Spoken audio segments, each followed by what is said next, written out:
Sabi nga nila kung mahal mo talaga ang isang tao, matuto kang magbago at iwasan ang mga dahilan kung ba't kayo nagtatalo.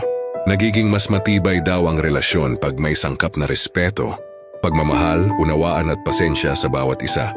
Irespeto mo ang partner mo kasi deserve niya yan. Unang-una nananahimik yan, niligawan mo, tapos kukonsumihin mo lang pala at bibigyan ng stress. Huwag mong guluhin yung tahimik niyang mundo kung sasaktan mo lang. Di ka naman niyang pinilit na ligawan mo siya. Ikaw ang lumapit, ikaw ang nanuyo. Nung sinagot ka na after lang ng ilang taon, bibigyan mo na ng stress. Hahayaan mo nang matulog na umiiyak, napabayaan na yung sarili niyang kaligayahan. Dahil mas inuna niyang mahalin ka kaysa sa sarili niya.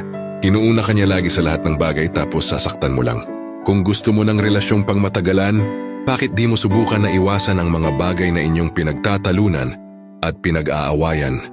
Di mawawala sa iyo ang isang taong mahal mo kung itatrato mo to ng tama at mamahalin ng totoo.